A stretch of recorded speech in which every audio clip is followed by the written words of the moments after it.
toma la cena pascual, hasta que reciben los mandamientos pasan 50 días.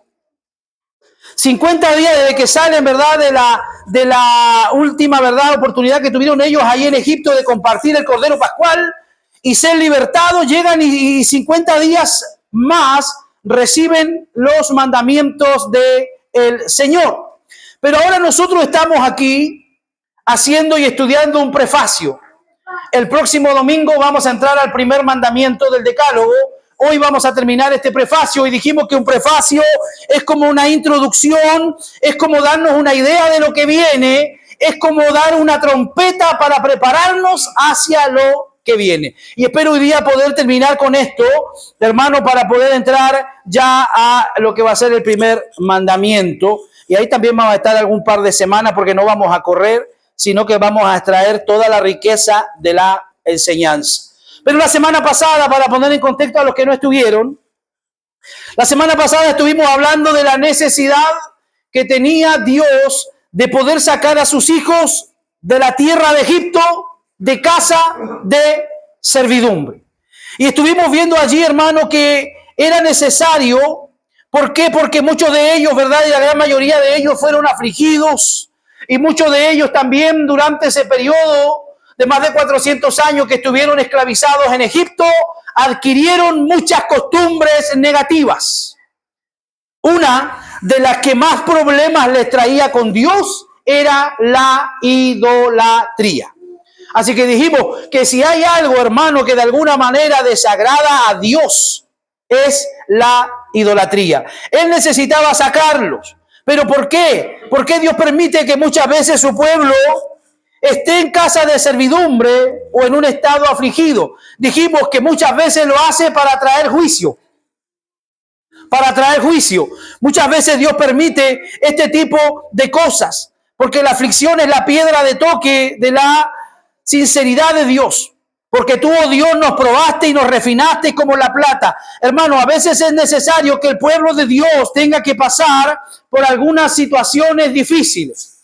Cuando vienen los juicios de Dios sobre una nación, caen justos y caen pecadores. Yo no creo en esa doctrina que dice, no, si a nosotros no nos toca la enfermedad, a nosotros no nos toca la muerte. Yo reprendo la muerte, yo reprendo la enfermedad. Yo creo que a nosotros nos toca cualquier cosa que le toca a cualquier ser humano. Amén. Porque por ahí mucho predicador fascineroso engaña a la gente diciéndole, no, si tú ahora a ti no te va a tocar la enfermedad, tú traes tu diezmo, traes tu ofrenda y a ti no te va a pasar nada, hermano. Mentira. A nosotros nos puede pasar todo lo que le pasa a cualquier ser humano sobre la faz de la tierra. Podemos subir a un avión, el avión se puede caer, podemos ir en un bulbo, puede chocar. Todas esas cosas nos pueden pasar a cada uno de nosotros. Segundo, dijimos que Dios llevaba a su pueblo, hermano, y lo sacaba, lo libertaba, y a veces por purgación el Señor de alguna manera los afligía. ¿Para qué? Para poder sacar lo mejor que hay en nuestro corazón. Y ahí nosotros hicimos una diferenciación y una explicación. La tentación saca lo peor que hay en nosotros. Cuando la tentación está frente a nuestros ojos, va a sacar lo peor que hay en nosotros. El que es adúltero, cuando le llega la tentación, va a sacar ese adulterio que tiene dentro. El que es vicioso, cuando siente el olor del vicio, va a sacar y va a querer lanzarse sobre ello. Pero a diferencia de la tentación, la prueba, lo que hace la prueba es sacar lo mejor que hay en nosotros. Así que cuando Dios nos prueba, es porque Dios está queriendo sacar a flote y a reflejar lo mejor que hay en nosotros. ¿Y qué es lo que debe haber en nosotros cuando estamos en la prueba? ¿Queja? No, ¿qué tiene que haber? Confianza. Tiene que haber confianza, tiene que haber fe, tiene que haber esperanza, tiene que haber una convicción segura de que tarde o temprano lo que estamos viviendo va a pasar. ¿Para qué más el Señor saca a su pueblo de casa de servidumbre? Para prepararlo. ¿Prepararlo para qué? Para ser usado y edificado como piedras vivas, como dice el apóstol Pedro. Ser edificados, hermanos, como piedras vivas. Cada uno de nosotros tiene que crecer en la fe. Y los problemas te van a ayudar a crecer La diferencia entre los niños y los adultos es que los niños no tienen problema. Los niños no se preocupan por pagar el cable. Los niños no se preocupan por pagar la luz. Ellos no se preocupan por pagar el permiso de circulación. ¿Por qué? Porque ellos como niños descansan en la bondad y descansan en la fidelidad de su Padre. Bueno, nosotros también, hermanos, tenemos que crecer en el Señor y aprender a confiar y aprender a depender de nuestro Dios. Así que las aflicciones, hermanos, van a sacar de alguna manera lo mejor que hay en cada uno de nosotros. Y era el propósito por el cual Dios tuvo a su pueblo, hermanos, allí siendo probado año tras año. ¿Para qué? Para poder de alguna manera, nosotros sabemos la historia del pueblo de Israel. ¿Cuántos años pasaron hasta que el pueblo llegó a Canaán? 40 años. Toda una generación, porque era necesario que la generación que salió eran incrédulos en gran manera, eran idólatras en gran manera, así que esa generación tenía que desaparecer. Ahora, el próximo domingo vamos a irnos de cabeza al primer mandamiento. Pero tenemos que tener claro algo. ¿Cuál es la diferencia entre la ley moral y el evangelio? Yo partí enseñando esto y preguntándole a ustedes, ¿la ley moral está vigente? Sí. Levanten la mano los que creen que está vigente la ley moral. ¿Por qué? Porque tenemos hoy día mucho antinominiano. Antinominiano significa antimandamiento, o sea que no están de acuerdo con la ley. Ellos dicen literalmente la ley ya pasó, nosotros no tenemos que guardarla, no tenemos que obedecerla, porque ahora Cristo nos salva por gracia, y la gracia, y la gracia, y la gracia. Y de alguna manera se olvidan que los mandamientos, que la ley moral aún está vigente. Pero hay una diferencia. ¿Cuál es la diferencia entre la ley moral y el evangelio? Primero que nada, la ley requiere que adoremos a Dios como nuestro creador, y el evangelio requiere que lo adoremos en y por Cristo. Dios en Cristo es propicio. Esa palabra propicio significa Jesús actuó como propiciación, o sea, actuó en mi lugar. Actuó para aplacar la ira de Dios. Esa ira que estaba contra nosotros porque estábamos muertos, dice la Biblia, en nuestros delitos y pecados. Pero Cristo es propiciación. Él aplacó esa ira y en Él podemos ver el poder, la justicia y la santidad de Dios. En Él vemos manifestarse su misericordia. Así que nosotros hoy día alcanzamos salvación. Nosotros hoy día alcanzamos bendiciones. Nosotros hoy día alcanzamos misericordias por el hecho de estar en Cristo y estar con Cristo. Esa palabra en y con tiene una connotación, hermano, de unión. El cristiano está unido a Cristo y el cristiano es uno con Cristo. Por eso es que Pablo dice, ya no vivo yo, ahora vive Cristo en mí. Necesitamos comprender eso, hermano, que mi adoración y que mi obediencia hoy día es a través de la persona de Cristo. Segundo, la ley moral requiere obediencia. ¿Qué requiere la ley moral? Obediencia, pero no da fuerza. Como Faraón requirió ladrillos, pero no le daba paja a los judíos. Él exigía la misma cantidad de ladrillos, pero no le estaba dando la paja para poder hacer esos ladrillos. Bueno, la ley moral requiere obediencia, pero no te da fuerza. Pero el evangelio, ¿qué hace el evangelio? Da fuerza. El evangelio confiere fe a los elegidos, endulza la ley y nos hace servir a Dios con deleite. Mira, ahí está la diferencia. ¿Qué es lo que hace el evangelio? El evangelio te da fuerza. Porque el evangelio es Cristo. Y si Cristo vive y Cristo habita en mí, la fortaleza está de parte de Dios. Él confiere fe a los elegidos. Y hemos hablado muchas veces acerca de esto. Él inyecta fe en aquel que Dios ya tiene determinado que va a ser salvo. Porque dice la Biblia que por gracia soy salvo. ¿Cuántos saben eso? Amén. Por gracia. ¿Cuál es el vehículo? por medio de la fe. El vehículo que nos va a llevar a la salvación es la fe. ¿Y qué dice el Señor? Y esto no de vosotros. Porque yo podría creerme que tengo más fe que usted y me sentiría el hombre de la super fe. Pero ¿qué dice el texto? Esto no de vosotros, pues es un don. ¿De quién? De Dios. Entonces cuando el hombre y la mujer entienden la salvación, tiene que darse cuenta que tú y yo no aportamos absolutamente nada. Pecábamos y pecábamos y pecábamos y nos faltaba hora del día para seguir pecando. Pero Dios decide un día llamarnos al arrepentimiento. Bendito ese glorioso día. Somos elegidos. ¿Y qué hace el Evangelio? Endulza. ¿Qué hace el Evangelio? Endulza la ley. Aquel que es un cristiano convertido no va a tener problema en obedecer la palabra de Dios. ¿Cuándo al hombre le cuesta obedecer la palabra de Dios? Cuando al hombre le cuesta obedecer la voluntad de la palabra de Dios. Cuando el hombre quiere caminar, como decía la canción de Frank Sinatra, my way, a mi manera. ¿Cree usted que haya gente en la iglesia que quiere caminar a su manera? Hay por montones. Hay por montones, hermano. Que quieren obedecer un poquito aquí de esto y esto otro. No me parece bien, no me cuadra. Así que no lo voy a considerar, hermano. La Biblia, desde Génesis hasta Apocalipsis, es palabra de Dios. Y si es palabra de Dios, debe ser reverenciada, debe ser obedecida y debe ser practicada. ¿Cuántos dicen amén? No solo lo que a usted le parece o le cae bien. Entonces, ¿qué es lo que hace el Evangelio? Endulza la ley y nos hace servir a Dios. ¿Cómo le hace servir a Dios?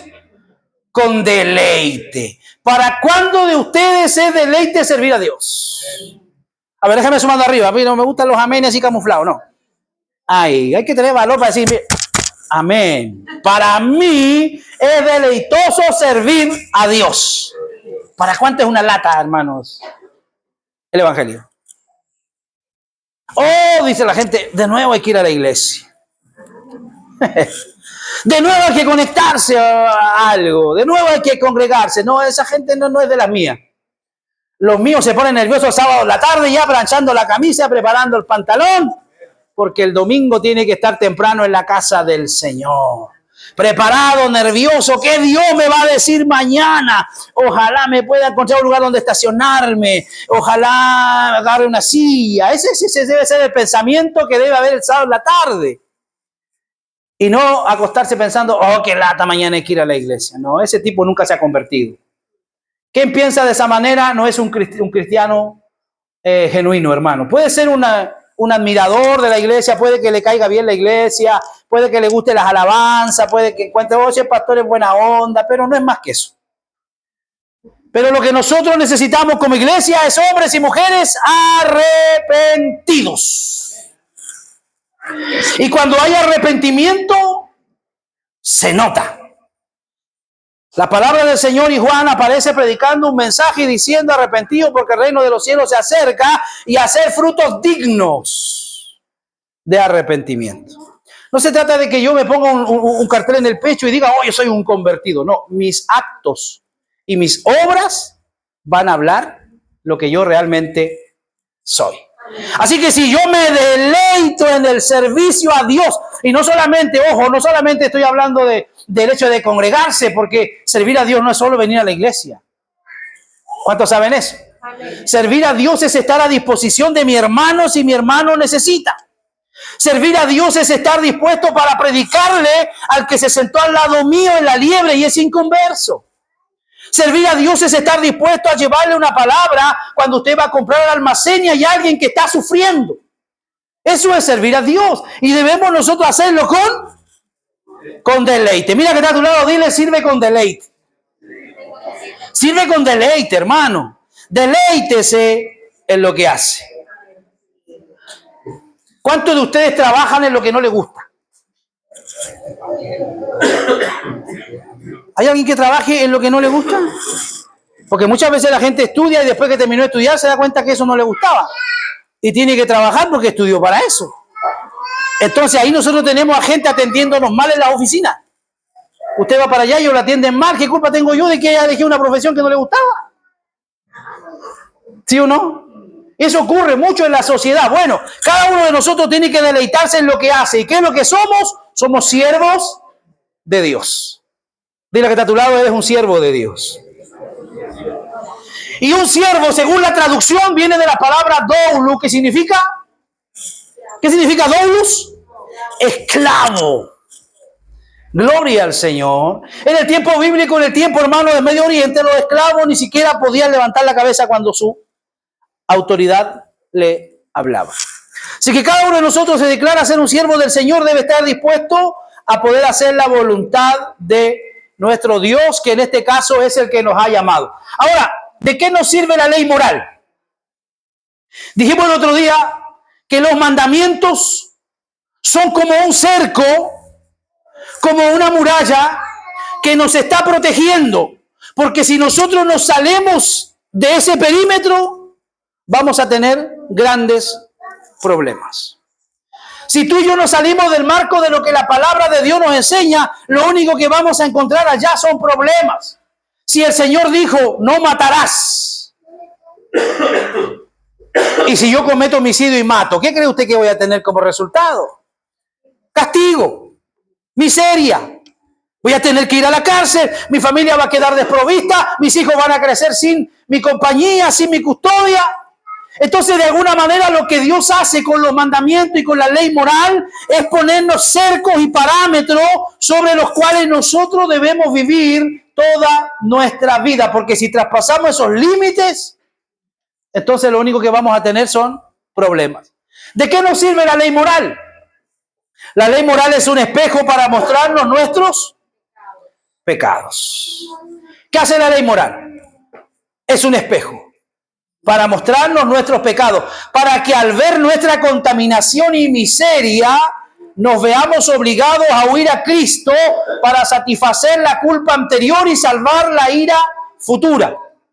Vamos a ir ahí a Gálatas, capítulo 3, verso 24. Hemos hablado muchas veces de esta terminología, ¿verdad? Que lo que tiene que ver con la palabra paidagogo, que era aquel que cuidaba al niño hasta que él crecía y era presentado en la sociedad. Así que lo que la ley hace, hermano, es presentarnos nuestra miseria. Si no fuera porque podemos pararnos frente a la palabra o porque podemos oír la exposición de la palabra, nosotros pensaríamos y seguiríamos creyendo que todo lo que estamos haciendo lo estamos haciendo bien. Pero es la palabra la que a nosotros nos muestra qué es lo que en realidad nosotros somos. ¿Qué dice Gálatas 3:24? De manera que la ley ha sido nuestro ayo hacia Cristo, a fin de que fuésemos justificados por la fe. A los pequeños se les asignaban ayos para dominar sus pasiones y corazones inclinados al mal. A los jóvenes se les infunde temor para sujetarles al estudio que les prepara para las tareas más importantes de la vida y muchas veces también de su existencia. Pero un ayo no es lo mismo que un padre o un maestro, de quienes se espera recibir herencia y conocimiento. El ayo cuida del hijo de otro hasta que llega el momento legal en que ha de recibir la herencia. Eso es lo que hace la ley con nosotros. Es como un ayo. Nos llama, nos muestra nuestra pecaminosidad y nos muestra cuál es la salida a nuestro problema. ¿Cuántos de aquí eran pecaminosos y pecadores antes de conocer a Cristo? ¿Mentirosos? ¿Cuántos eran mentirosos? ¿Cómo va ahora? ¿Va mejorando? Sí. ¿Cuántos eran iracundos antes de conocer a Cristo? ¿Cómo vamos? Ahí vamos dando la batalla, ¿sí o no? Sí. ¿Cuántos de nosotros eran buenos para los pleitos, para las contiendas? Pero ¿qué es lo que hace la palabra? La palabra durante todo este tiempo nos ha estado mostrando y reflejando lo mal que lo estábamos haciendo. ¿Y qué es lo que nos hace? No nos deja ir lapidados. No nos deja con el pie en el cuello, sino que nos da la opción. ¿Cuál es la opción? la opción es que nos lleva y nos conduce ¿a quién? A Cristo. Nos conduce, estamos obligados a oír al único que nos puede ayudar. Ojo, la iglesia no le puede ayudar a usted. La iglesia está compuesta por gente pecadora igual que usted. El liderazgo de la iglesia es gente que lucha con su pecado igual como lucha usted. El único que a usted lo puede ayudar es Cristo.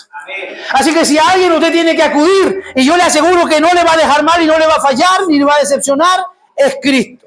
Así que la ley es un espejo para mostrarnos nuestros pecados, para al ver nuestra contaminación y miseria, nos veamos obligados a huir a Cristo para satisfacer la culpa anterior y salvarnos de la ira futura. ¿Cuántos saben que hay una ira futura?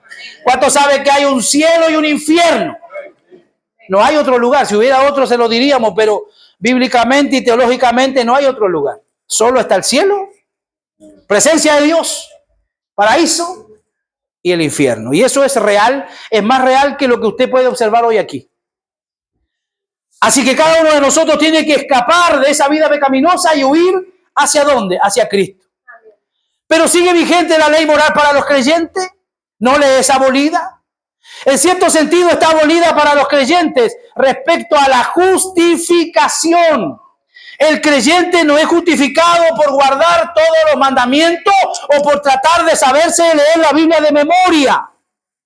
El cristiano, el creyente es justificado solamente por la persona de Cristo.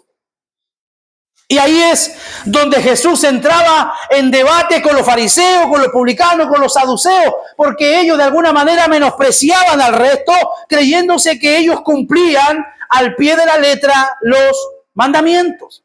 Pero Jesús les dice que Él les enseñó a ustedes de alguna manera a anular los mandamientos de Dios por los mandamientos de hombres.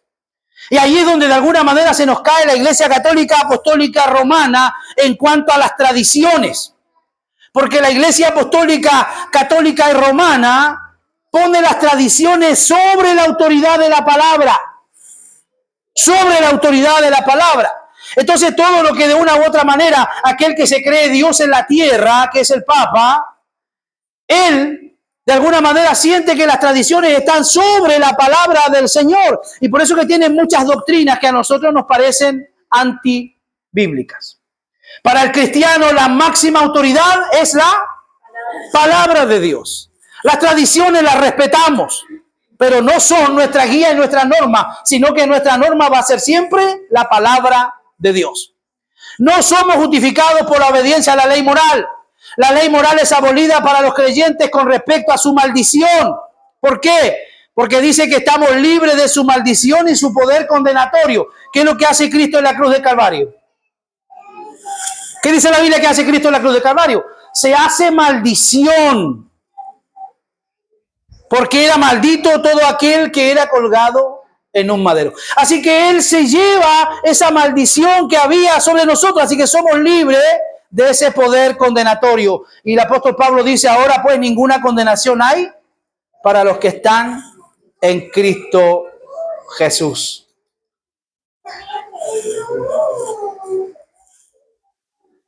Los mandamientos y las provisiones de la ley moral llegan, ¿a dónde llegan? Al corazón.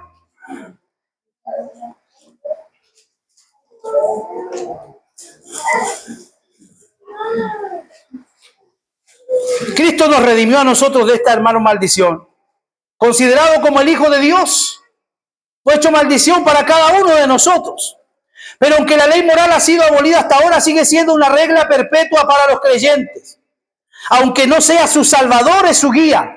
Aunque no es un pacto de vida, es una regla de vida. Y todo cristiano está obligado a sujetarse a él y escribir tan exactamente como pueda lo que dice Romanos 3:31. Vamos por favor a leer lo que dice Romanos 3:31.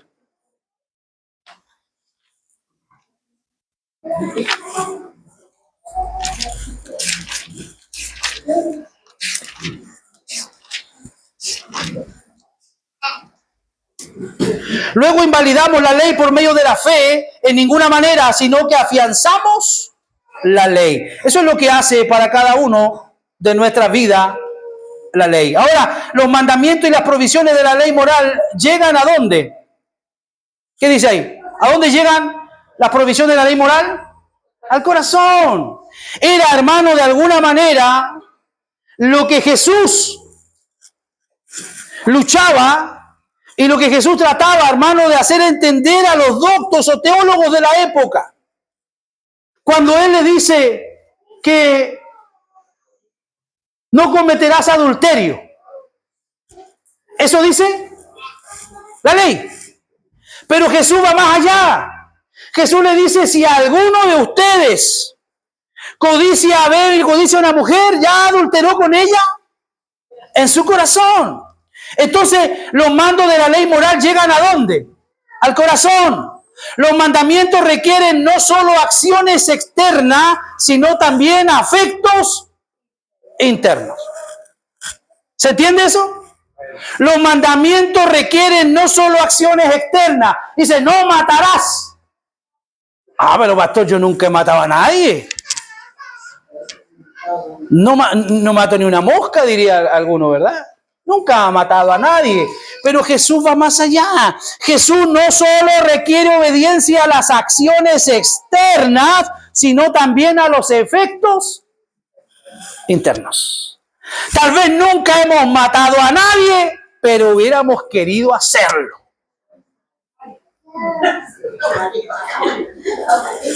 Hubiéramos cargado con varios finados a esta altura de la vida si Cristo no hubiera actuado en nosotros.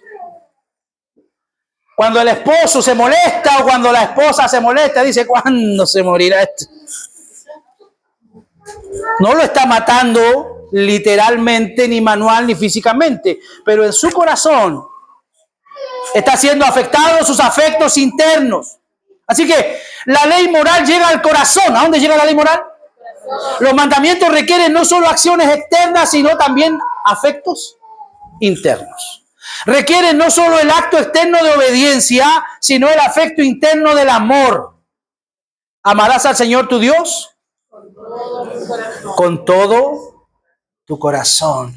Y Jesús va de la mano y Jesús decía, ¿de dónde salen todas las cosas? Del corazón. Entonces Jesús nunca estuvo contra los mandamientos y la ley, sino que Él de alguna manera complementaba y trataba de explicarle la ley a los teólogos de la época. Las amenazas y provisiones de la ley moral llegan al corazón. La ley de Dios prohíbe no solo el acto de pecar, sino también el deseo y la inclinación. No solo lo que quiera o adulterio, pero sí el vivo deseo. ¿Qué dice Mateo 5:28? Ahí está lo que yo les compartía recién.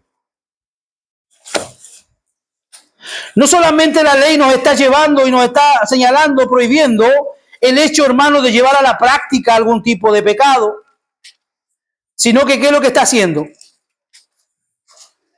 Llevándonos a meditar en el deseo y la inclinación de nuestro corazón. ¿Qué dice Mateo 5:28? Pero yo digo que cualquiera que mira a una mujer para codiciarla, ya adulteró con ella en su corazón. No solo el robo, ¿qué dice Romanos 7:7? ¿Se entiende lo que le quiero decir, no? Usted dirá, pastor, mis manitos nunca han robado nada. ¿Cuántos de esos hay aquí hoy día? Y yo fui un poquito soberbio, yo era un poquito altivo, yo era un poquito violento, era yo en mis tiempos de desordenado, pero nunca fui bueno para robar. Porque siempre como que me acuso solo. ¿A cuánto a ustedes les pasa eso? Incluso cuando trabajé mucho tiempo en seguridad y hasta cuando otro estaba robando yo me sentía incómodo, pero tenía muchas otras cosas malas. ¿Qué dice Romanos 7:7? ¿Qué diremos pues? ¿Es la ley pecado? ¿Es la ley pecado? ¿Qué dice? En ninguna manera. Pero yo no conocí el pecado sino por la ley, porque tampoco habría sabido lo que es la concupiscencia si la ley dijera. Si la ley dijera ¿qué? ¿No dijera? no codiciarás. Entonces puede que tus manitos nunca hayan robado, pero te pasas la vida codiciando. Robar es llevar a la práctica la codicia que está en tu corazón. Wow, esto se va a empezar a poner bueno la otra semana. Cuando empecemos a analizar cada uno de los mandamientos. Usted dirá, pastor, yo nunca... Va a ver que hemos desobedecido muchas veces los mandamientos de nuestro Dios. En los mandamientos hay enseñanza y hay riqueza para cada uno de nosotros. ¿Dónde se ordena cualquier deber? El pecado contrario está prohibido. Cuando se nos ordena santificar el día de reposo, ¿cuál es el resultado? ¿O cuál sería la consecuencia? Porque alguien dirá, es que la Biblia no lo dice literalmente. Hay gente que le gusta solamente lo literal. Pero hay cosas en la Biblia que son implícitas. Escúcheme estas dos palabras. Explícitas e implícitas. ¿Qué significan explícitas? Que están allí, que usted las puede ver, las puede palpar. Y que están implícitas es que usted no las puede ver a simple vista, pero están allí escondidas. Están escondidas. Entonces, hermano, donde se ordena cualquier deber, el pecado contrario está prohibido. Cuando se nos ordena santificar el día de reposo, ahí no nos dice nada qué pasa con los que no lo santifican, pero se da por sentado que cuando se nos ordena santificar el día de reposo, se nos prohíbe quebrantarlo. Cuando se nos ordena vivir por nuestras labores, ¿qué dice la palabra? 6 días trabajarás. Se nos prohíbe vivir ociosos y sin trabajar para nuestras necesidades. Así que cuando la palabra dice que tú tienes que hacer algo por consecuencia, si tú no lo haces, lo estás quebrantando. Donde cualquier pecado está prohibido, se ordena el deber contrario. Cuando se nos prohíbe tomar el nombre de Dios en vano, ¿qué es lo que se nos está ordenando? Piense. Donde el asesinato y la ira están prohibidos, donde el asesinato está prohibido, la envidia y la ira también están prohibidos. ¿Por qué? Porque es la ira y porque es la envidia lo que muchas veces lleva a la gente a matar. Lo que puede ocasionarlo. Donde el adulterio está prohibido, todo lo que pueda conducir a él está prohibido, como miradas laxiviosas o entrar en compañía de una ramera, como lo dice la palabra del Señor. No te acerques a la puerta, dice Proverbios 5:8. Quien quiera estar libre de la plaga no debe acercarse a la casa infectada según la ley. Al nazareo se le prohibía beber vino, no podía comer uva de la que estaba hecho el vino. Hay personas, hermano, y hay cosas, por ejemplo, aquellos los nazareos que tenían como compromiso ante Dios no cortarse el cabello y no beber vino. Y si alguno de ellos quebrantaba ese mandamiento, entonces no estaba cumpliendo y no estaba siendo responsable a su voto que él había realizado. Cuando se nombra una relación en el mandamiento, se incluye otra relación. Donde se nombra al niño, se incluye al padre. Cuando la gente dice, este niño que es mal educado. ¿Cuántas veces usted ha dicho eso? ¿Lo hemos dicho? Sí. Usted está diciendo una indirecta. Porque no se atreve a decírselo al papá que lo está malcriando. Entonces dice, este niño que es mal educado. Está indirectamente diciendo que han dejado a los papás que el niño haga lo que quiera. Donde se nombra al niño se incluye al padre. Y cuando se menciona el deber de los hijos hacia los padres, también se incluye el deber de los padres hacia los hijos. El pastor debería predicar que los hijos obedezcan a los padres. ¿Sí o no? Pero también debe predicar que los padres no deben provocar a ira a los hijos. ¿Se entiende lo que les quiero decir ahí? ¿O vino muy cabezón la enseñanza de hoy día? Parece que vino un poco cabezona, ¿no? Yo sé que estoy con gente inteligente, ¿verdad? Lo que pasa es que nos incomoda. Este tipo de enseñanza nos incomoda. Donde se nombra al niño se incluye al padre, y cuando se menciona el deber de los hijos hacia los padres, también se incluye el deber de los padres hacia los hijos. Y ahí usted tiene una gran cantidad y un gran universo. Y usted dice, bueno, ¿y por qué estos son tan malos con su padre? Uno a veces dice, porque hace como una crítica, un juicio cristiano desde lo que dice la Biblia. Oye, qué mal hijo, ¿por qué tienen abandonado a su padre? ¿Por qué? Pero ¿cómo fue ese padre? ¿Qué sembró ese padre con esos hijos? Entonces la ley de la siembra y la cosecha es ineludible en la vida. El Señor nos perdona cada una de nuestras faltas, el Señor nos perdona cada uno de nuestros pecados, pero las consecuencias nos van a seguir el resto de nuestra vida. No le gustó, parece. Sí, el Señor me ha perdonado todos mis pecados, pero el salmista decía, mi pecado está siempre delante de mí. O sea, no va a ser fácil, hermano. Nos equivocamos, cometimos errores y vamos a tener que cargar con ellos todos los días de nuestra vida. También se incluye el deber de los padres hacia los hijos. Cuando se le ordena al niño que honre al padre, se le da a entender que el padre también debe amar e instruir y proveer para sus niños. Hoy día, hermano, como va la sociedad, todo el mundo tiene derecho. Hoy día se defienden a los animales. ¿Cuántos han escuchado ese discurso? Se defiende a los animales y hay leyes que los protegen, pero estamos dejando que maten a los bebés en el vientre. O sea, hay cosas que son a veces irracionales. Donde los pecados mayores están prohibidos, los pecados menores también están prohibidos. Aunque ningún pecado en su propia naturaleza es pequeño. ¿Cuántos saben eso? Aunque ningún pecado en su propia naturaleza es pequeño. Diría alguien, una mentirita blanca. Una mentirita blanca, una mentirita negra, una mentirita pequeña, una mentirita grande, ambas son mentiras y es pecado. Alguien por ahí puede decir, oh pastor, es que Dios me conoce, Dios sabe que yo soy débil. Como si eso lo eximiera de no cumplir y no obedecer la palabra de Dios. Donde se prohíbe la idolatría, se prohíbe la superstición o introducir alguna innovación en la adoración de Dios que Él no la haya designado. Como a los hijos de Aarón se les prohibió adorar un ídolo, también se les prohibió sacrificar a Dios con fuegos extraños. La mezcla, hermano, de las cosas sagradas es como un veneno en el vino, que lo degrada y lo adultera. Es muy provocador para Dios traer a su adoración cualquier ceremonia supersticiosa que Él no haya prescrito.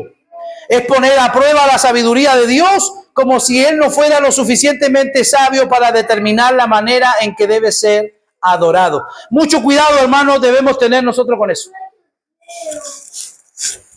Mucho cuidado. Cuando a veces se presentan fuegos extraños, está hablando que cuando traemos a nuestro servicio, nuestro culto público de adoración, cosas que Dios nos ha ordenado en su palabra. Y hoy día en muchos lugares, hermanos, se practica eso. Cosas que Dios nos ha ordenado y cosas que Dios nos ha pedido en su palabra. Nosotros debemos de alguna manera, hermanos, regirnos y apegarnos a lo que realmente es la adoración que Dios demanda de nosotros. La ley de Dios es íntegra. La ley de Dios está conectada. La primera y segunda tabla se tejen juntas, los mandamientos. Piedad hacia Dios y equidad hacia el prójimo. Lo dije cuando comencé, hermanos, a traer esta serie de enseñanzas. Así como usted ve que la cruz es de esa forma, ese tablero, ese palo horizontal, no podría estar allí si no fuera porque este vertical lo sostiene. Bueno, si mi relación vertical no es buena, no voy a poder tener una relación horizontal. Si mi relación con Dios no es buena, no me voy a poder relacionar con la gente que está a mi alrededor. Por eso los mandamientos, los primeros 4 o 5 mandamientos tienen que ver con Dios. Porque si yo puedo cumplir esos 4 o 5 mandamientos, entonces voy a poder amar a mi prójimo, no lo voy a codiciar, no lo voy a querer asesinar. ¿Por qué? Porque mi relación está de una manera correcta con Dios. Estas 2 tablas que Dios ha unido no deben separarse porque pone a prueba a un hombre moral por los deberes de la primera mesa, la piedad hacia Dios, y allí lo encontrarás negligente, y pone a prueba a un hipócrita por los deberes de la segunda mesa, la equidad con su vecino, y allí lo encontrarás falto. ¿Cómo puedo yo decir que amo a Dios que nunca lo he visto, sino amo a mi hermano, que lo veo semanalmente. Mira que está a tu lado, dile te amo, hermano. Voy a correr los pocos minutos que me quedan. Al decretar decretos injustos e imponer a otros lo que es ilegal, Jeroboam hizo pecar al pueblo de Israel porque fue cómplice de la idolatría al establecer becerros de oro. Mire lo que dice ahí. Aunque David no mató a Urías en su propia persona, sin embargo, debido a que tenía a Urías al frente de la batalla, fue cómplice de la muerte de Urías y el profeta acusó a David de su asesinato. Segunda de Samuel 12:9. Han matado a espada a Urías elitita. Muchas veces nosotros, hermanos, atentamos contra nuestro prójimo y somos cómplices muchas veces, aunque usted no haya metido su mano allí. ¿Por qué? Por callar a veces un pecado o por dar un mal consejo. Por dar un mal consejo. Así como alguien aconsejó a Absalón y le dijo, banda nomás y toma las concubinas de tu padre. Absalón obedeció y luego, ¿quién? De alguna manera fueron responsabilizados por lo que él hizo. Cuidado con lo que aconsejamos. Cuidado, hermano, con lo que aconsejamos, porque a veces nos vamos a hacer partícipes o cómplices de los pecados de otra persona. Avancemos.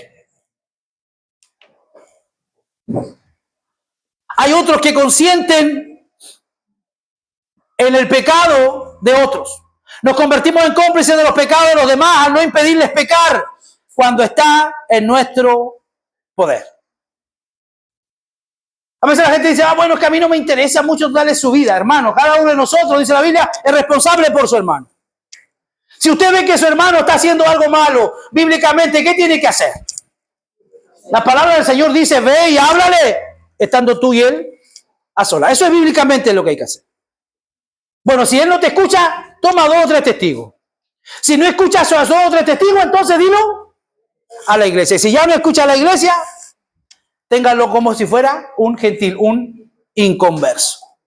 El no prevenir algo cuando está dentro de su poder equivale a ordenarlo. Y si el amo de una familia ve a su siervo quebrantar el día de reposo, lo escucha jurar y no usa el poder que tiene para reprimirlo, se convierte en cómplice de su pecado. Y eso se ve mucho, hermano, a veces en la iglesia también.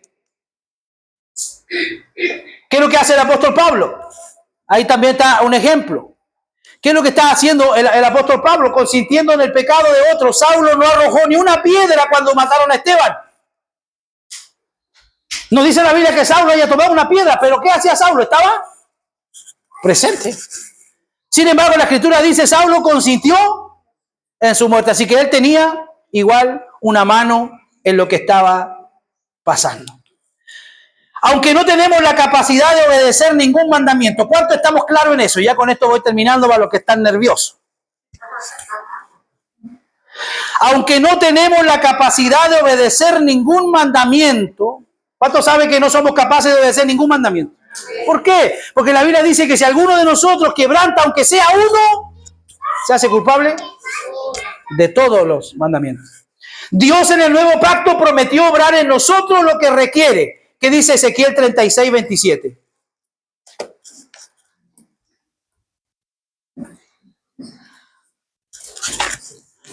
Vaya con su Biblia a Ezequiel 36:27, a ver. ¿Qué es lo que nos dice?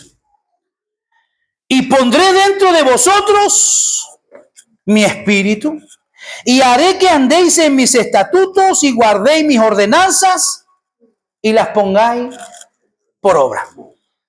Dios nos manda a amarlo, pero muchas veces nuestro amor es débil. Pero Dios ha prometido, hermano, que va a poner su espíritu en nosotros. Y cuando Él hace esa obra maravillosa de regeneración, dígalo conmigo, ¿cómo se llama la obra? Regeneración. Por eso que usted le puede dar a su hijo con la Biblia en la cabeza, pero si él no es creyente, no va a obedecer la palabra. ¿Por qué? Porque según lo que dice ahí, tiene que haber una obra del Espíritu en nuestro interior. Él va a poner en nosotros, ¿qué? ¿Qué dice? Os daré un corazón nuevo y pondré un espíritu nuevo dentro de vosotros y quitaré de vuestra carne corazón de piedra y pondré dentro de vosotros mi espíritu y entonces haré que andéis en mis estatutos. Cuando nuestra obediencia, hermano, personal se queda corta, Dios se complace en aceptarnos con la fianza de Cristo. ¿Qué dice Efesios 1:6? Y con eso sí terminamos.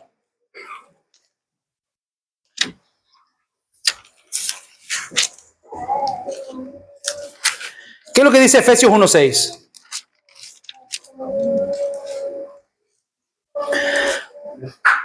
Para alabanza de la gloria de su gracia, de la que nos ha colmado en el amado. Aunque nuestra obediencia sea imperfecta, sin embargo, a través de Cristo, nuestro fiador, Dios la considera perfecta. Y no se olvide eso que nos habla de la doctrina de la doble imputación. Cristo nos imputa su justicia en la cruz del Calvario y sobre él fueron cargados nuestros pecados. Ahora, cuando nuestra justicia queda corta, Dios ve la obra de Cristo en cada uno de nosotros. Este mismo servicio que la ley de Dios podía condenar, su misericordia se complace en coronar, en virtud de la sangre de Cristo, nuestro mediador, habiéndole dado estas reglas sobre los mandamientos de alguna manera, para que cada uno de nosotros pueda amarlos, respetarlos y tratar de obedecerlos. ¿Qué le parece si oramos al Señor?